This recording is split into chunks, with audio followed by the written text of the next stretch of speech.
Across the country, a lingering side effect from the COVID shutdowns is a daunting backlog in the American court system.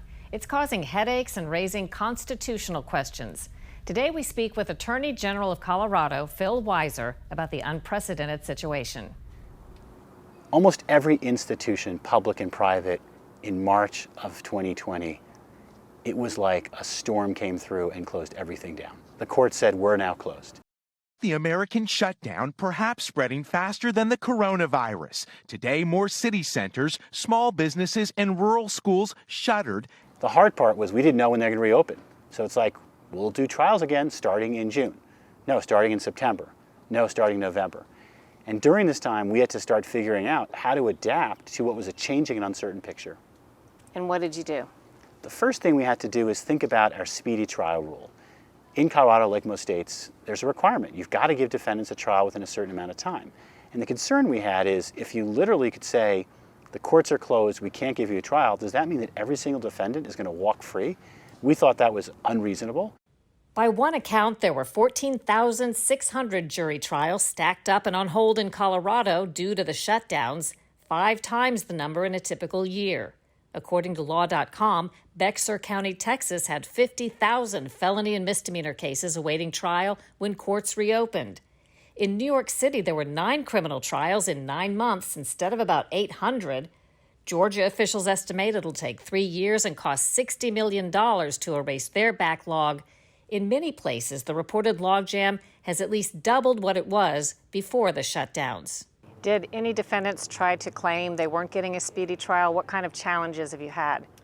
That issue actually got litigated up to the Colorado Supreme Court, where there was an argument about whether or not the speedy trial rule demanded either a trial or dropping charges. My recollection is that we prevailed in our principle and that we worked closely with district attorney's offices, with the state judicial branch, because we all had an interest in finding a way to make our system operate during a really challenging time. So even if it's legitimate to put off a trial, you're still faced with a couple of things. One of them is people, some of them, I guess, waiting in custody for a trial, which isn't fair. Not that it's your fault, but it's still not fair to them.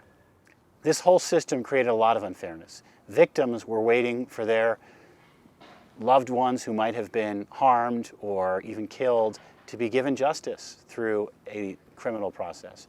Defendants who might be in jail because they can't afford a bail bond potentially could be subject to an injustice of being held longer than they should. I recognize all that. What I want to say, though, is we in Colorado showed a lot of collaboration and innovation to adapt to these challenges. For example, we saw more aggressive decisions to use personal recognizance bonds, let somebody out, because we were aware that keeping people in jail during this time wasn't fair. Why wasn't there a decision to try to make some kind of adaptation where trials could be held pretty much like the rest of the country functioned at some time by a computer, such as Zoom? It's worth noting the appellate process pretty quickly snapped back in using Zoom. So the judicial system did adapt where it felt it could. The trial level, however, posed a challenge. Can you make credibility determinations looking at a screen over Zoom? Or is that something you want to have in person? Do you get to look at the jurors as they react if you're a lawyer?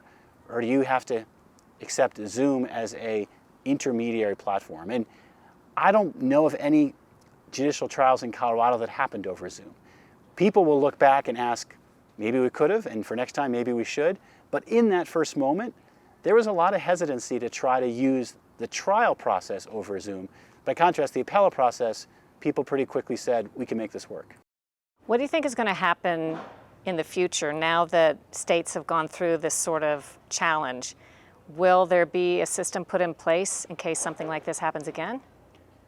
We as a society have a lot to learn from what we experienced during this pandemic. And it's incumbent on us to ask questions, if this happened again, how would we proceed? What are smart and effective ways?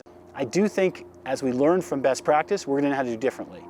As for how hard we push Zoom in the trial process, that's going to be an important conversation. I'm not sure where that's going to land. Some defendants and their lawyers are still trying to challenge the notion of putting off a trial for more than a year, saying it violates the legal right to a speedy trial.